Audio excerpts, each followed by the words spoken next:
ஒரு பக்கம் வாத்தியாருங்கிற கேரக்டர் இருக்கு. அந்த கேரக்டருக்குள்ள இப்ப போலான்னு முடிவு பண்ணியாச்சு. உள்ள போனா அவர் ஒரு பெரிய கடல். புரட்சி தலைவர், மக்கள் திலகம், பொன்மன செம்மல்னு அவர் மக்கள் அவருக்கு வச்சிருக்கிற பேர் அவ்வளவு பெரிய பேர். அவரை பத்தி பேசினாலே புல்லரிக்குது எனக்கு. வாத்தியார் வாத்தியார்னு ஏன் சொல்றாங்கன்னா, எத்தனை சூப்பர் ஸ்டார் வந்தாலும் எல்லாத்துக்கும் பாதை போட்டு கொடுத்தது அவர் தான் வாத்தியார். அப்படி ஒரு பெரிய ஐகான். அவர் வெறும் 60s 90s 70s 80sல இருந்த ஒரு நடிகர் இல்லை, அவர் ஒரு எமோஷன். அதே மாதிரி கிருத்திக்கு ஃபர்ஸ்ட் தமிழ் படம் எல்லாரும் கீர்த்தின்னு கூப்பிடுறாங்க. எனக்கு கோவம் வரும், அது கிருத்திங்க அப்படின்னு. அதுவும் இல்லாமல் அவங்க வந்து நான் சின்ன வயசுலேருந்து உங்கள் ஃபேனுன்னு சொல்லி நம்மளை வெக்கப்பட வச்சிருவாங்க. செட்டுக்கு வந்து நம்மளை வெக்கப்பட வைக்கிற ஒரே ஆள் கிருத்தி தான். இந்த படம் பார்க்கும்போது அவருக்கும் அவருடைய ரத்தத்தின் ரத்தமான ரசிகர்களுக்கும் என்ன உறவு இருந்துச்சு அப்படின்னு நீங்கள் கொஞ்சம் புரிஞ்சிட்டிங்கனாலே நாங்கள் பெரிய சக்ஸஸ் நம்புவேன். அவருடைய கான்வாய் போயிட்டே இருக்குமா ராதாகிருஷ்ணன் ரோட்டில். அப்போ வந்து கால் இல்லாத ஒருத்தர் அங்கே வந்து டெய்லி நின்று காலில் பார்ப்பாராம் கார் போகும்போது. எப்போ டெய்லி காலில் வந்து நிற்கிறியா, எதுக்குப்பா இங்கே நிற்கிறான்னு கேட்டதுக்கு அவர் ஒன்றும் உன்னை பார்க்கவா போகிறார், வண்டி வேகமாக போகுதுன்னு சொன்னதுக்கு அவர் சொன்னாராம், கோயிலுக்கு நம்ம போகிறோம், சாமி நம்மளை பார்க்கணும், நான் போகிறோம், நாம தானே சாமியை பார்க்க போகிறோம், நான் தான் அவரை பார்க்க வந்தேன்னு சொன்னாராம். வாழ்ந்தாலும் மறைந்தாலும் பேர் சொல்ல வேண்டும், இவர் போல யார் என்று ஊர் சொல்ல வேண்டும்னு அவரே பாடிட்டு போயிட்டார். தன்னுடைய வாழ்க்கையே மக்கள் பணியாக இருக்கணும், மக்களுடைய நன்மை தான் என்னுடைய வேலையினே ஒர்க் பண்ணியிருக்காரு. அதுக்கு முத்தாய்ப்பா நம்மளோட சென்னை சென்ட்ரல் ஸ்டேஷனுக்கு அவரோட பேரை வச்சுருக்காங்க. புரட்சி தலைவர் doctor MGR Chennai central station பேர். ஒரு நாளைக்கு கிட்டத்தட்ட 400 ட்ரெயின் இங்கேருந்து கிளம்புது. ஒவ்வொரு ட்ரெயின் கிளம்பும் போதும் சென்னை புரட்சி தலைவர் டாக்டர் எம்ஜிஆர் ராமச்சந்திரன் அவர்கள் பேரில் சென்னையிலிருந்து கிளம்புற ட்ரெயின்னு ஒரு நாளைக்கு கிட்டத்தட்ட 5000 தடவை அவரோட பேர் அனௌன்ஸ் பண்ணிக்கிட்டே இருக்காங்க.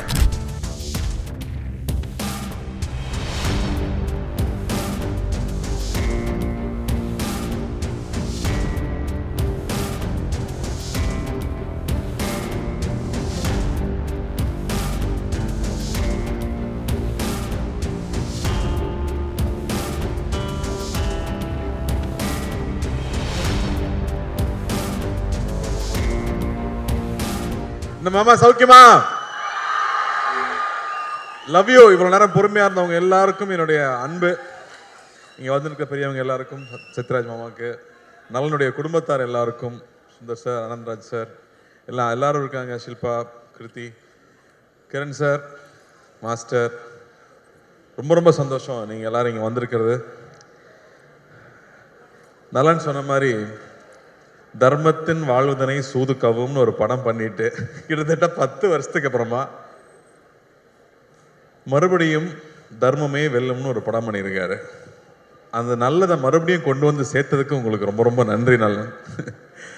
நலன் பார்த்தீங்கல்ல, இதுதான் நலன். எல்லாருக்கும் ஒவ்வொரு டைரக்டர்ஸ் பிடிக்கும், ஆனால் எனக்கு தெரிஞ்ச நிறையா டைரக்டர்ஸ்க்கு பிடிச்ச ஒரு ஆள்னா நலன் குமாரசாமின்னு சொல்லலாம். நான் எந்த செட்டுக்கு போனாலும் பசங்க சொல்லுவாங்க, சார் நலன் சார் படம் மாட்டீங்களா, நலன் சார் படம் மாட்டீங்களான்னு. அவ்வளோ ஃபேன் பாய்ஸ் இருக்காங்க உங்களுக்கு. இவ்வளோ நாள் காய போட்டது பெரிய தப்பு. அவங்க எல்லாரும் வெயிட் பண்ணிட்டு இருக்காங்க இந்த படத்துக்காக. நலன் வந்து ஒரு தக் லைஃபாகவே வாழ்கிற ஒரு ஆளுங்க. நீங்கள் பார்த்தீங்கல்ல, இங்கே வந்து ஒய்ஃபுக்கு சல்யூட் அடிச்சுட்டு போகிறாப்புல, இப்படி ஸ்கோர் பண்ணிட்டு போய் நமக்கு திட்டு வாங்கி கொடுக்குற ஒரு ஆள். எல்லாத்துக்கும் அவர்கிட்ட வேற ஒரு ஃபிலாசபி இருக்கும், சனா சொன்ன மாதிரி வேற ஒரு பிஹேவியர் இருக்கும். சுதுக்கவும் பார்த்துட்டு இந்த ஒரு டயலாக் வச்சிருப்பாருல்ல, இந்த வேலையை செய்யறதுக்கு ஒரு குருட்டுத்தனமான முட்டாள்தனம் வேணும், ஒரு குறுக்குத்தனமான புத்தாலித்தனம் வேணும்னு. உண்மையாகவே நலன் படம் பண்ணுறதுக்குமே அது தேவை. ஏன்னா அவர் சொல்கிற ஐடியாவை புரிஞ்சுக்கிறதுக்கு கொஞ்சம் நேரம் ஆகும். அந்த ஐடியாவை புரிஞ்சுக்கிட்டாலும் நம்ம அதை இமேஜின் பண்ணவே முடியாது. எனக்கு 1001 அந்த மாதிரி ஒரு அனுபவம் இருந்துச்சு. செல்வராகவன் ஒரு சீன் எழுதியிருப்பாரு, அந்த சீனை புரிஞ்சுக்கிட்டு நடிக்கலான்னு ட்ரை பண்ணால் ஒன்றுமே புரியாது. அவர் வந்து எக்ஸ்பிளைன் பண்ணால் மட்டுமே தான் அது புரியும். அப்படி நலனுடைய ஒவ்வொரு விஷயமும் வேற ஒரு பேரலல் வேர்ல்டில் ஒரு இமேஜினேஷன் இருக்கும். ஸோ அப்படி எனக்கு நலன் கூட ஒர்க் பண்ணது ரொம்ப ரொம்ப சுவாரஸ்யமாக இருந்துச்சு. சுதுக்கவும் பண்ணிட்டு அவர் கூட படம் பண்ண போகிறோங்கிறப்ப ஜாலியாக ஒரு படம், இந்த குழந்தைகளை கடத்தலாம், இல்லை அரசியல்வாதிகளை கடத்தலாம், அப்படி ஏதாவது ஜாலியாக ஒரு கதை சொல்லுவாருன்னு பார்த்தா அவர் வாத்தியார்னு ஒரு கதையை கொண்டு வந்து கொடுத்துட்டாரு. மறுபடியும் பெரிய சவால். உண்மையாக அந்த கதையை கேட்டுட்டு நலன் கூட ஒர்க் பண்ணணும்னு அவ்வளோ ஆசையாக இருக்குது. ஆனால் இந்த கேரக்டர் நம்மளால் செய்ய முடியுமா, நம்ம மெமிக்ரி ஆர்டிஸ்ட் எல்லாம் கிடையாது, நமக்கு இது வருமான நைட்லாம் எனக்கு தூக்கமே வரல. அப்போ வந்து நம்ம நிறைய அந்த கோட்ஸ் எல்லாம் பார்ப்போம் இல்லையா, நம்ம அந்த மோட்டிவேஷனல் வீடியோலாம் பார்த்துட்டு இருப்போம்ல நைட்டில் தெம்பு வேணும்னா. அப்படி பார்க்கும்போது அதில் ஒரு விஷயம் பார்த்தேன்.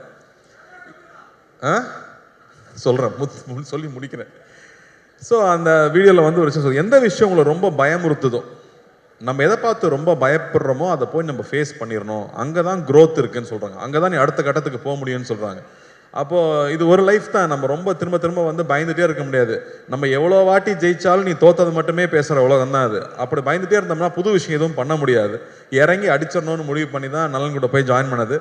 நலன் இருக்கிற ஒரே தைரியத்தில் தான் அந்த படம் பண்ண நான் ஒத்துக்கிட்டேன்னு சொல்லலாம். ஏன்னா இந்த படம் கத்தி மேல் நடக்கிற மாதிரி, ஒன்று ஜெயிக்கனா இல்லாட்டி நம்மளை போட்டு காலி பண்ணிடுவாங்க இந்த படத்தில். அப்படி ஒரு ரிஸ்கான ஒரு சப்ஜெக்ட் ஒரு ஆக்டருக்கு. ஆனால் படமாக ஜாலியான படம், என்டர்டெய்னிங்கான ஃபில்ம். அவர் சொன்ன மாதிரி இது ஒரு 80s 90s தமிழ் சினிமாக்குன்னு ஒரு அடையாளம் இருக்குது.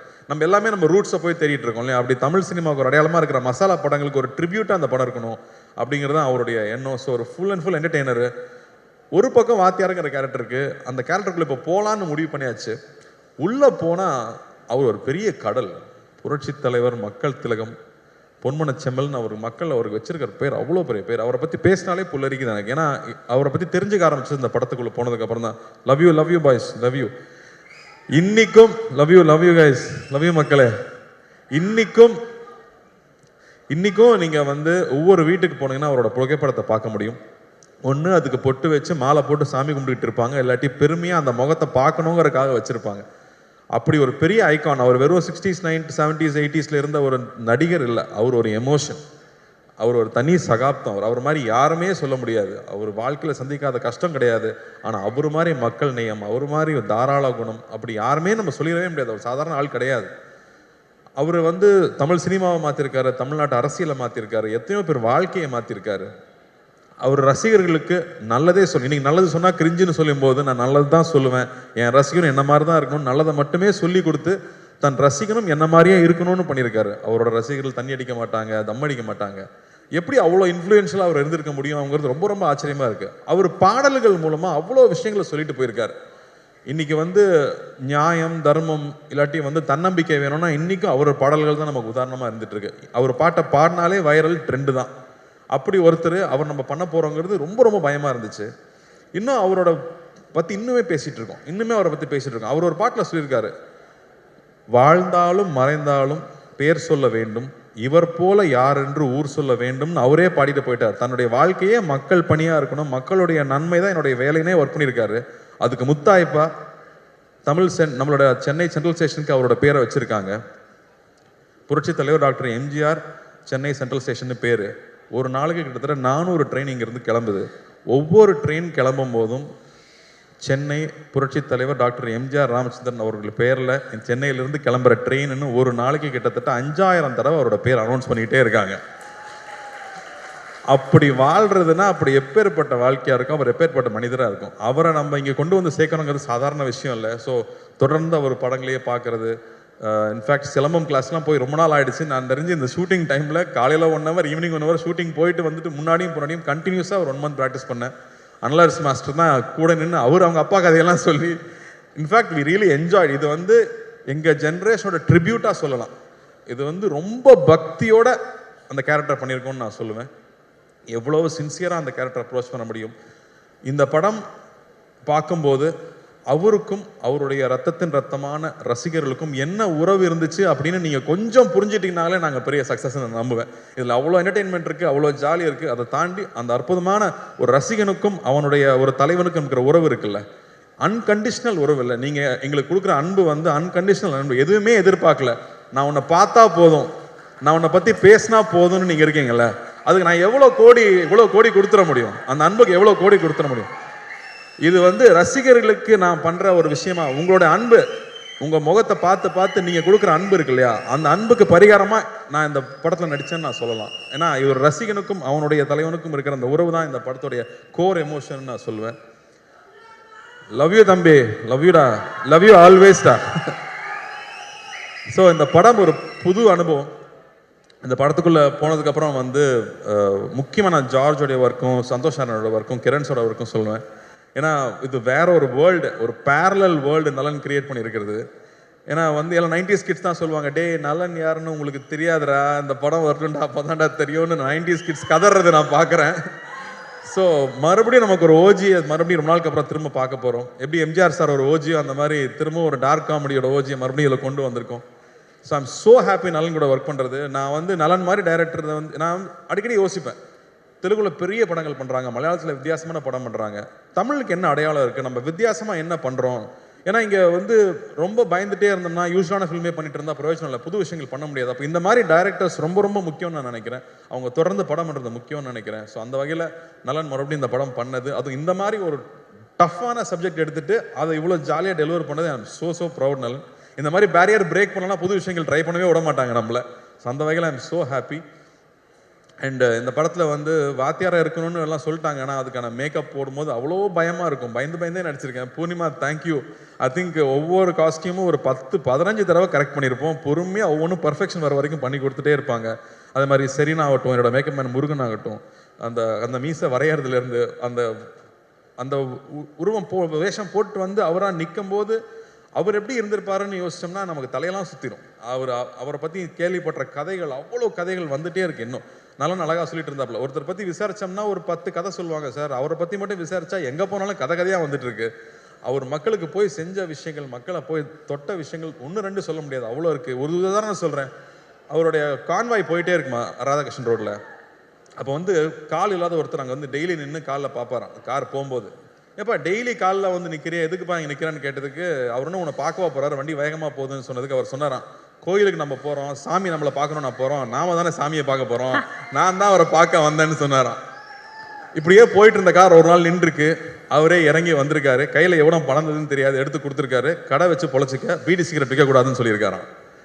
ஸோ இப்படி அவர்கிட்ட அவரை பற்றின இன்சிடென்ட்ஸ் வந்துட்டே இருக்கு. ஸோ அவரோட கோடான கூட ரசிகர்கள் எல்லாரும் இருக்காங்க. அவங்க எல்லாரும் நிச்சயமாக நாங்கள் திருப்திப்படுத்தோம்னு நம்புறேன். சத்யராஜ் மாமாவே இங்கே இருக்காரு. நான் பயந்தே தான் நடிச்சிருக்கேன்னு சொல்லுவேன். அவர்கிட்ட கேட்டுக்கிட்டே இருப்பேன். வாகேஸ்வர சார்கிட்ட கேட்டுகிட்டே இருப்பேன். ராஜ்கிரண் சார்கிட்ட கேட்டுகிட்டே இருப்பேன். ஸோ ரொம்ப சந்தோஷமாக இருக்குது இந்த படம் இப்போ வெளியே வருதுங்கிறது. சத்யராஜ் மாமா மறுபடியும் ஒரு மொட்டை பாஸ் வில்லனாக நடிச்சிருக்கிறது ஒரு ஸ்பெஷல் எலிமெண்ட்னு சொல்லலாம் இந்த படத்தில். ராஜ்கிரண் சார் வந்து ஒரு கம்ப்ளீட் டிவோட்டட் எம்ஜிஆர் அவர்களுடைய ஃபேனாக நடிச்சிருக்காரு. இந்த தாத்தாவாக நடிச்சிருக்காரு இந்த படத்தில். ஆனந்த்ராஜ் சார் ஒரு பயங்கர ஸ்பெஷல் பிந்தாஸ் கேரக்டர் அவர். சுந்தர் சார் எல்லாருக்கூடையும். Shilpa I think very brave of you to do this கேரக்டர்னு நான் சொல்லுவேன். ஏன்னா அவங்களுக்கு வந்து கண்ணம்மா ஒன்று சாங்கில் எல்லாரும் பார்த்து எல்லாம் கிறங்கியிருக்காங்க பசங்க. மறுபடியும் இந்த படத்தில் வேற ஒரு கேரக்டரில் அவங்க பண்ணியிருக்காங்க. So this will be a very special film. ஜார்ஜோட ஒர்க் எக்ஸலண்ட்டாக இருக்குது. சனாவோட ஸ்கோர்ஸ் கொஞ்சம் கொஞ்சமாக நான் பார்த்துட்டே இருக்கேன். டெஃபினட்டாக வந்து ஒரு எப்பிக் சூப்பர். சனா சொன்ன மாதிரி நமக்கு சூப்பர் ஹீரோவாக வந்து சினிமாவில் வந்தது எம்ஜிஆர் அவர்கள் தான். அவர் நம்மளுடைய உடல் பொருள் ஆவியில் கலந்தவராக இருக்காங்க. நமக்கு முன்னாடி நம்ம பார்த்த ஐகான்ஸ் எல்லாருமே. ஸோ அவர் நம்ம சூப்பர் ஹீரோ எடுத்துகிட்டா நானும் இந்த படத்தை ஒரு சூப்பர் ஹீரோ ஃபில்மாகவே பார்க்குறேன்னு சொல்லலாம். ஆனால் நம்ம ஊர் மசாலா, நம்ம ஊர் ஸ்டைலில் ஒரு படமாக அது வந்திருக்கு. எல்லாருக்கூடையும் ஒர்க் பண்ணது ரொம்ப சந்தோஷம். இது ரொம்ப வருத்திக்கிட்டு நிறைய எஃபர்ட் போட்டு பண்ண படம். ஸோ நிச்சயம் இந்த படம் வெற்றி அடையணும். ஞானவேலுக்கு வந்து மிரக்கல் தான் இந்த படம் வந்து இப்போ வந்து இறங்கியிருக்கிறது. அது புரட்சித் தலைவரோட ஆசீர்வாதத்தோடு இந்த படம் நல்லபடியாக வந்து ரிலீஸ் ஆகணும். உங்கள் எல்லாருக்கும் ஒரு பெரிய அன்பு, பெரிய நன்றி இங்கே வந்து இதை கலந்துக்கிட்டு வாழ்த்துனதுக்கு. பத்திரிகை தொலைக்காட்சி நண்பர்களுக்கு முக்கியமாக எல்லாரும் நீங்களாம் நிறைய பேர் எம்ஜிஆர் அவர்களையும் பார்த்துருப்பீங்க, அவங்கள பற்றி தெரிஞ்சிருக்கும். ஸோ உங்களுடைய அன்பு எப்போவுமே எங்களுக்கு தேவை. உங்களோட அன்பு நீங்கள் எப்போவுமே என்னை கைட் பண்ணியிருக்கீங்க, எப்போவுமே சரியான படங்கள் பண்ணும்போது பாராட்டியிருக்கீங்க. உங்களுக்கு ரொம்ப ரொம்ப நன்றி. இந்த படத்தை நீங்கள் சப்போர்ட் பண்ணணும். இந்த சப்போர்ட் ரொம்ப முக்கியம். ஏன்னா இந்த மாதிரியான அட்டம்ஸ் பண்ணும்போது நீங்கள் கொடுக்குற சப்போர்ட் தான் இந்த மாதிரி படங்கள் மறுபடியும் வந்துக்கிட்டே இருக்கும். ஸோ ரொம்ப ரொம்ப நன்றி. Thank you. Love you guys. Love you. Thank you. Karthi sir அப்புறம் இன்னும் இது ஒரு 5 பசங்க பொடி பசங்க நடிச்சிருக்காங்க. Hello guys. அவங்க எல்லாருக்குமே இது புதுசு. அதே மாதிரி கிருத்திக்கு ஃபர்ஸ்ட் தமிழ் படம். எல்லாரும் கீர்த்தின்னு கூப்பிடுறாங்க. எனக்கு கோவம் வரும், அது கிருத்திங்க அப்படின்னு. அதுவும் இல்லாமல் அவங்க வந்து நான் சின்ன வயசுலேருந்து உங்கள் ஃபேனுன்னு சொல்லி நம்மளை வெக்கப்பட வச்சிருவாங்க. செட்டுக்கு வந்து நம்மளை வெக்கப்பட வைக்கிற ஒரே ஆள் கிருத்தி தான். அவங்கள பார்க்குறக்கே பயமாக இருக்கு எனக்கு. All the best Kriti. ஒரு கிரேட் டான்ஸர். ஃபர்ஸ்ட் டே ஷூட்டில் வந்து அப்படி கால் மேலே கால் போட்டு உட்காந்து what can I do for you அப்படிம்பாங்க. நம்ம ஜாலி டு மீட் யூன்னு சொல்லணும். I think the way she carried herself. வரும் the way she researched for the character, the way she came and did it, அவ்வளோ அழகாக பண்ணியிருந்தாங்க. You have a bright future, keep working hard. And இந்த இடத்துல நான் வந்து எப்படி நலன் வந்து சரண்யா பார்த்து சல்யூட் வச்சு ஒரு தேங்க்ஸ் சொல்லிட்டாரு, அது மாதிரி நானும் ஒரு ரஞ்சினிக்கு ஒரு சல்யூட் வச்சு தேங்க் பண்ணிக்கிறேன். ஏன்னா அவங்க சப்போர்ட் இருந்தால் தான் நம்ம இங்கே வந்து வேலை செய்ய முடியும். அதே மாதிரி ஞானவேலுக்கு இந்த படம் பெரிய வெற்றி அடையணும், பெரிய லாபம் தரக்கூடிய படமாக வரணும்னு நான் ஆண்டவனை வேண்டிக்கிறேன். Thank you. Ravi, thanks for coming. Thank you. And Karthi sir அதே குரல் ஒரு அழகான கேள்வியோட உங்களையும் சந்திக்கணும் நீங்கள் இருக்காங்க. வாங்க சார், வாங்க ப்ளீஸ். தம்பி கார்த்தி, ஐயோ எப்படி இருக்கீங்க? நல்லா இருக்கேன் ஐயா. 1001 திரைப்படத்தில் என்னுடைய ரசிகனாக நடித்தேன். பொன்னியின் செல்வன் திரைப்படத்தில் நான் ரொம்ப ஆசைப்பட்ட வந்தியத்தேவன் கதாபாத்திரத்தில் பல வருஷம் கழித்து அது உங்களுக்காக அமைஞ்சது. நடிகர் சங்கத்தில் நான் இருந்த பதவியில் தான் நீயும் இருக்க. நமக்குள்ள எவ்வளோ ஒற்றுமை பார்த்தியா? உண்மையாக சொல்லணும்னா உங்கள் ஆசீர்வாதம் எப்பவுமே எனக்கு வேணும். நான் பல நாள் பல சோதனைகள் இருக்கும்போது உங்களை நினைக்காம போனதே இல்லை. அந்த ஷார்ட் டைரக்டர் ஆக்ஷன்னு சொல்கிறதுக்கு முன்னாடி ஐயா நீங்கள் உள்ளேருந்து நடிச்சுக்கங்கன்னு சொல்லிட்டு தான் ஒவ்வொரு ஷாட்லையும் நடிச்சிருக்கேன். ஸோ வந்து மானசீகமாக அவரை நான் தலையிலிருந்து கும்பிட்டுக்கிட்டே இருந்திருக்காங்கிறது தான் உண்மை. உங்களை வணங்கிட்டே தான் இருந்திருக்கேன். என்னோட ஆசீர்வாதம் உனக்கு எப்பயுமே இருக்கும். என்னுடைய அன்பு தம்பி சிவகுமார் என்னுடைய மிகப்பெரிய ரசிகர்னு உங்கள் எல்லாருக்கும் தெரியும். நீங்கள் என்ன மாதிரி நடிக்க போகிறீங்கன்னு அவர்கிட்ட சொன்னதுக்கப்புறம் அவருடைய முதல் ரியாக்ஷன் என்னவா இருந்தது? வாத்தியார்னு ஏன் சொல்கிறாங்கன்னா, எத்தனை சூப்பர் ஸ்டார் வந்தாலும் எல்லாத்துக்கும் பாதை போட்டு கொடுத்தது அவர் தான் வாத்தியார். அதனால் அது பண்ணுறப்போ ரொம்ப கேர்ஃபுல்லாக இருக்கணும் அப்படின்னு சொன்னது. அண்ட் அதுக்கு எவ்வளோ மெனக்கெட்டுக்கணுங்கிறது. அப்பா கூட அவர் நடிச்சிருக்காரு. அப்போ வந்து சில ஆக்டர்ஸ் இருப்பாங்க, அவங்களுக்கு வந்து அடிக்கிற மாதிரி நடிக்கிற சீன் இருந்ததுன்னா அடிச்சிருவாங்களாம். அப்போ தான் ரியலாக இருக்கும்னு. அப்போ அப்பாவும் போய் அவர்கிட்ட சொல்லியிருக்காரு, இந்த மாதிரி ஆனால் நீங்கள் அடிச்சிருங்கண்ணே, என்ன நீ நடிகன் தானே, நான் அடிக்கிற மாதிரி நடிக்கிறேன், நீ அடி வாங்கின மாதிரி நடின்னு சொல்லுவாரான். ஸோ அவ்வளோ கேர்ஃபுல்லாக பார்த்துக்கு வரான் ஒவ்வொரு ஆர்டிஸ்டையும். இன்றைக்கி இருக்கிற ஸ்டண்ட் யூனியன் ஆகட்டும், இன்றைக்கி இருக்கிற நடிகர் சங்கம் ஆகட்டும், எத்தனையோ சின்ன சின்ன யூனியன் ஆரம்பிச்சது அவர் தான். ஏன்னா எப்போவுமே அடுத்தவங்க நல்லா இருக்கணும்னு சொல்லி ஒவ்வொரு திட்டத்தையும் பிளான் பண்ணது அவராக தான் இருக்கார். எல்லாத்துக்கும் முன்னோடியாக அவராக தான் இருந்திருக்காருங்கிறது ரொம்ப ரொம்ப பெருமையான விஷயம் நமக்கு. அதனால தான் அவர் என்றைக்குமே என்றும் மார்க்கண்டேனாவே இருக்கார். வாழ்த்துக்கள்.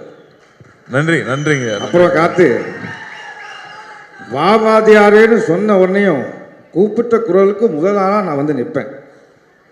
நீயும் அப்படிதான் நினைக்கிறேன், அப்படிதானே? அவரை பார்த்து கற்றுக்கிட்டாதவங்களே யாருமே இருக்க முடியாது. யார் என்ன கேட்டாலும் இல்லைன்னு சொல்கிறதே இல்லை. அது 2-3 வகை சொல்லுவாங்களாம். இருந்தா கொடுக்கறது, இருக்கிறதுல கொஞ்சம் கொடுக்கறது, இருக்கிறதையே கொடுக்கறதுன்னு. இவர் இருக்கிறதையே கொடுக்குற ரகம். ஸோ அவங்க கிட்ட இருந்து தான் நிறைய கற்றுக்குறோம். எப்படி அடுத்தவங்களுக்கு செய்யணுங்கிறது அவங்ககிட்ட தான் கற்றுக்கணும். ஸோ முடிஞ்ச அளவுக்கு உங்களை மாதிரியே யார் எந்த உதவி கேட்டாலும் இல்லைன்னு சொல்லாமல் நம்மளால முடிஞ்சதை செய்யணுங்கிறது உங்ககிட்ட இருந்து கற்றுக்கிட்டது தான் நினைக்கிறேன். அது அப்பாவோட வளர்ப்புன்னு நினைக்கிறேன். வாழ்த்துக்கள். நன்றி, ரொம்ப நன்றி. வாவாதியார் திரைப்படம் மிகப்பெரிய பிளாக் பஸ்டர் அமைகிறதுக்கு என்னுடைய மனமார்ந்த வாழ்த்துக்கள். தொடரட்டும் உன் பணி, மக்களுக்காகவே அர்ப்பணி, வாழ்க வளர்க. இங்கே இந்த தருணத்தில் வந்து எம்ஜிஆர் ஐயாவே வாழ்ந்துட்டு இருக்கிறவங்க நிறைய பேர் வந்திருந்தாங்க. அவங்க எல்லாருமே எனக்கு ஹெல்ப் பண்ணியிருக்காங்க படத்தில். ஸோ அவங்களுக்கும் இந்த வகையில் நான் நன்றி தெரிவிச்சுக்கிறேன். அவங்க எந்நேரமும் அவரை மாதிரியே மேக்கப் போட்டு ஒவ்வொரு ஊராக போய் நடிச்சுட்டு வர்றவங்க. அதே மாதிரி அசிஸ்டன்ட் டைரக்டர்ஸ்க்கு, ப்ரொடக்ஷன் டீமுக்கு, எல்லாருக்கும் படத்தில் ஒர்க் பண்ண எல்லாருக்குமே என்னுடைய மனமார்ந்த நன்றியை தெரிவிச்சுக்கிறேன். Thank you so much Karthi sir. And Vaathiyaar ஒரு சூப்பர் டூப்பர் ஹிட்டான ஒரு திரைப்படமாக அமையும். தமிழ் ரசிகர்களுடைய அன்பும் பாசமும் தியேட்டர்ஸில் உங்களுக்காக காத்துக்கிட்டு இருக்கும். One more time for our very own Karthi சாருக்கு ஒரு பெரிய கைத்தட்டல். லவ் யூ மக்களே. Thank you. Everybody, 12th of December 2025 Vaathiyaar நம்மளுடைய தியேட்டர்ஸ்ல ஸ்டுடியோ கிரீன் ஃபிலிம்ஸ் பிரைவேட் லிமிடெட் வழங்கும் கார்த்தி அவர்கள் இன் வாவாதியார்.